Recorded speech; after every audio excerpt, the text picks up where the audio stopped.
자, 이제 그 프로이드를 이해하는 마지막 파트로서 이 방어 기제와 관련된 부분을 간단하게 설명하고서 제 강의를 프로이드 강의는 마치도록 하겠습니다.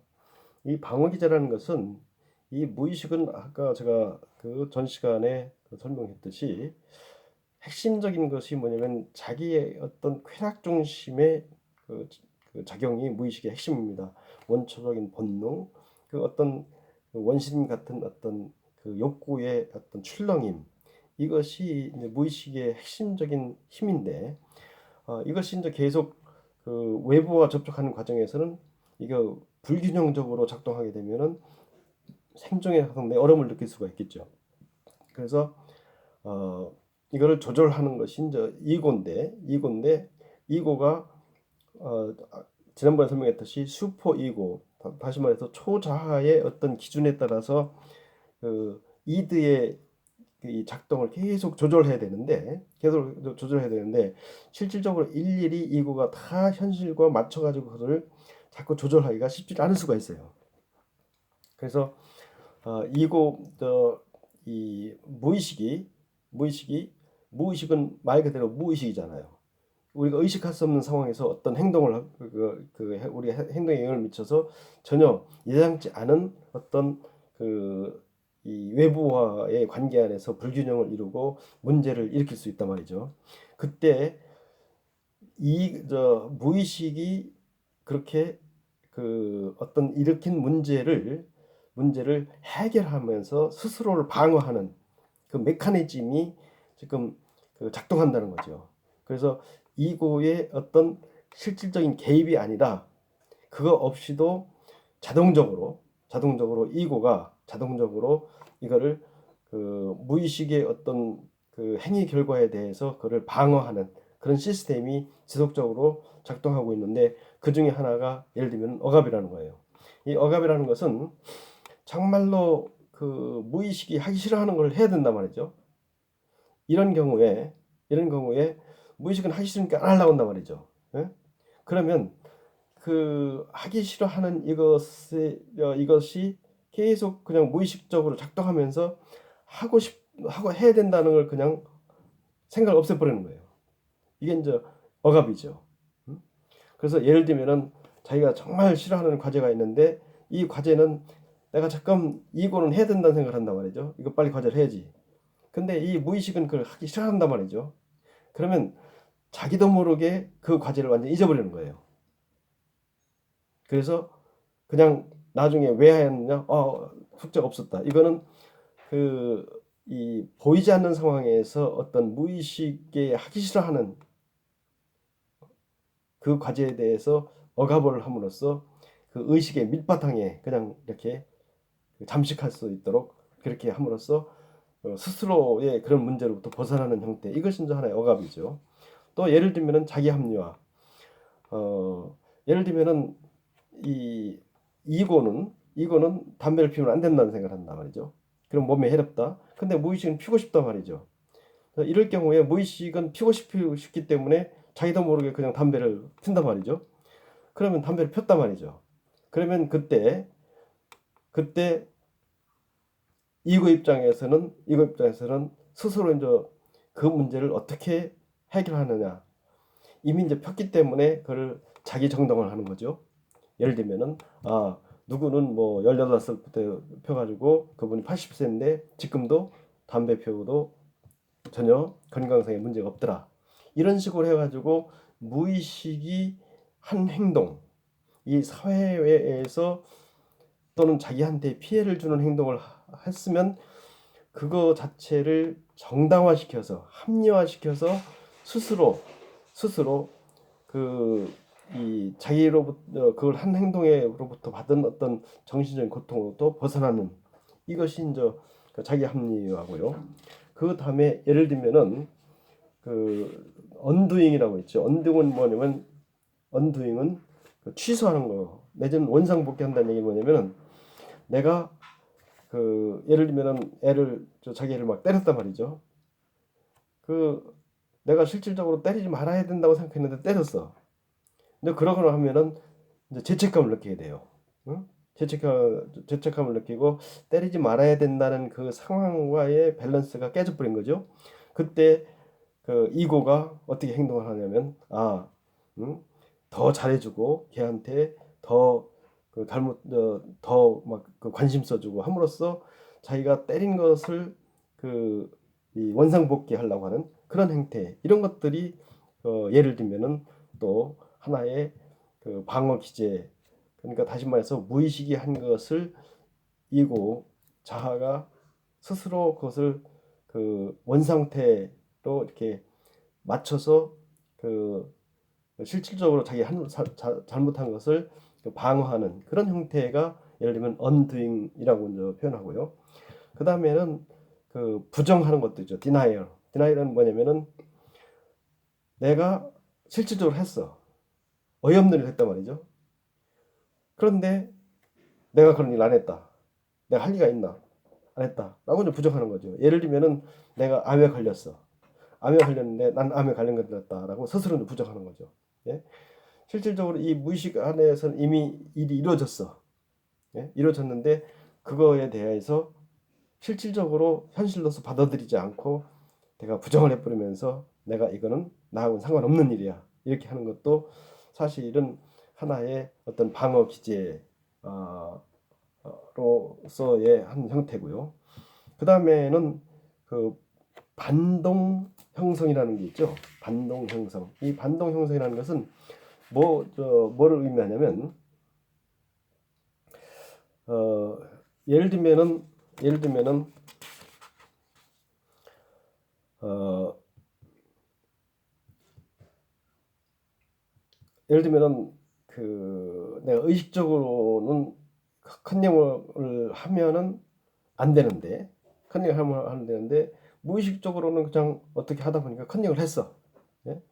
내가 그냥 컨닝을 했어. 이제는 컨닝을 하면 안 된다고 생각을 했는데 컨닝을 했단 말이죠. 이때는 저 반동 형성이라면 사람이 컨닝해도 돼. 어? 뭐 가끔은 살다 보면은 학교 다니면 컨닝 안 하는 사람이 어디 있어. 이렇게 해가지고 그 한 행동에 대해서 반대쪽으로 자꾸 정당화시키면서 그거로부터 어떤 일어나는 마음의 불편함을 벗어나는 거죠. 뭐 예를 들면은 뭐 이렇게 예를 들면 어떻게 들리는지 모르지만 뭐 어, 제가 뭐 컨닝을 예를 들면은 하고 싶었는데 안 했어. 예? 컨닝을 정말로 하고 싶었는데 안 했단 말이죠. 그래서 이제 자기가 나쁜 점수를 받았어. 이때는 어떻게 하냐 반동 현상이 되면 컨닝하는 놈은 정말 나쁜 놈이야. 응? 그래서 그거를 절대 안 된다라고 자꾸 생각함으로써 자기가 컨닝 안 해서 점수 못 받은 것을 자꾸 이제 그냥 그 정당화시키는 이런 형태가 또 그 반동 형성이라고 하는 거죠. 그 다음에는 승화시키는 것도 있어요. 승화시키는 건 뭐냐면은 예를 들면 자기의 어떤 나쁜 경험이나 자기가 깊은 상처를 어떤 그 생산적 활동으로 그를 방출하면서 그 고통으로도 벗어나는 거.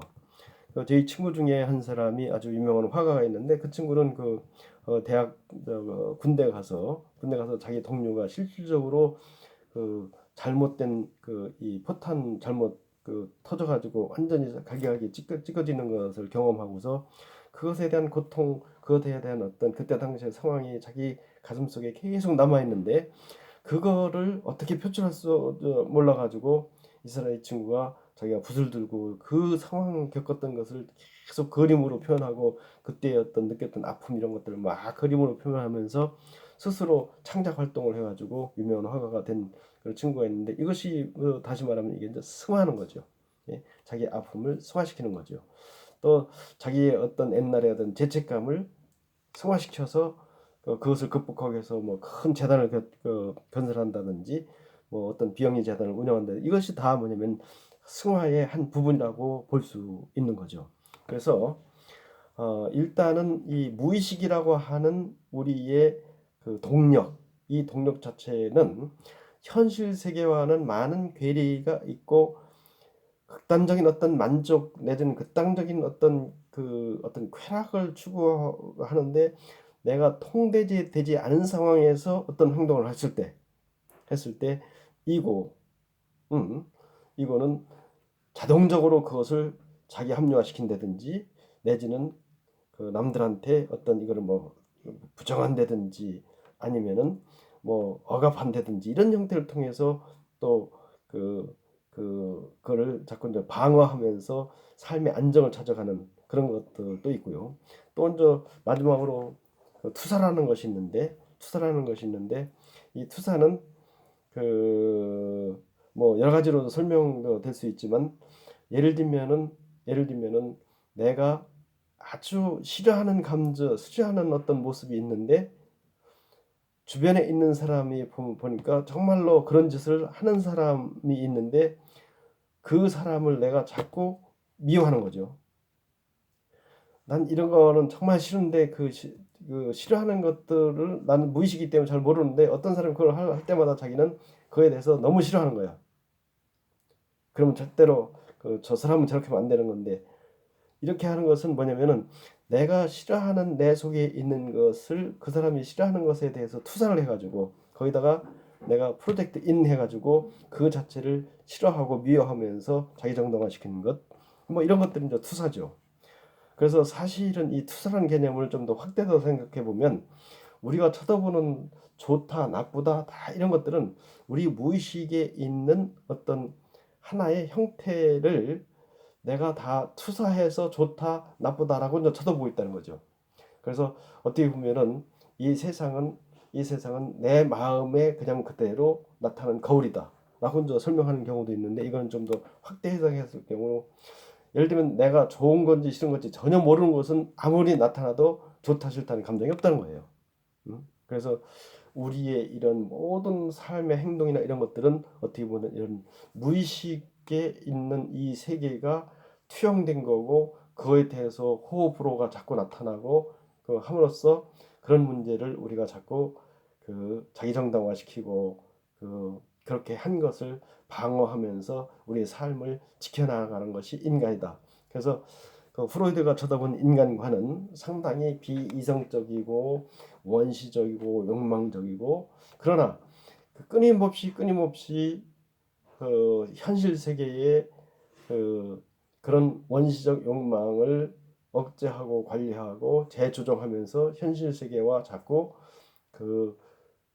균형받는 삶을 살아가려고 하는 인간의 모습, 뭐 이런 모습에 대해서 인간을 이해하게 됐고 특히 인간의 잘못된 행동을 해결하기 위해서는 그 행동 자체를 미워할 것이 아니라 그 사람의 내면에 그럴 수밖에 없는 어떤 고착된 심리적인 이런 것들을 치유해야 그 사람이 실질적으로 바른 삶이 가능하다고 봤고 특히 성장 과정에서 자꾸 고착의 형태가 나타나는데 그 고착의 형태를 알기 위해서는 예를 들면 자유 이 자유면 연상이라고 해가지고 예를 들면은 뭐 체면을 건다든지 이래서 그 안에 있던 어떤 내면에 있는 아픔 뭐 이런 것들을 자꾸 그 단어를 반복하다 보면 거기서 이제 고착된 것을 발견해서 스스로 그런 것들을 자꾸 이렇게 해결함으로써 좀 더 정상적인 활동을 할 수 있도록 한다. 그래가지고 프로이드 같은 경우는 자기 의자를 구상을 해가지고 실질적으로 환자의 앞에 아니라 뒤에 서서 환자가 계속 무슨 얘기를 하다가 예를 들면 어머니에 대해서 계속 얘기할 때 그것이 더 이상 얘기할 수 없고 막 어떤 고착 상태에 있으면은 그때 뒤에서 도와주고 이해해주고서 그 사람의 내면에 있는 얽혀있는 그런 어떤 무의식적 감정을 해소함으로써 좀 더 새로운 정상적인 삶을 살 수 있도록 이렇게 도와주려고 노력했다는 그런 측면. 특히 제가 말씀드렸듯이 인간의 무의식 세계라고 하는 인간의 행동의 주된 원동력을 발견하고 그 부분을 우리가 건들고 그 부분을 자꾸 노출시켜서 인간의 문제를 해결하려고 했던 이런 측면에서는 인간 행동에 대한 완전히 프로이드 이전과는 다른 접근을 했던 위대한 학자라고 볼 수 있습니다. 일단은 프로이드에 대한 설명은 여기까지 하도록 하겠습니다.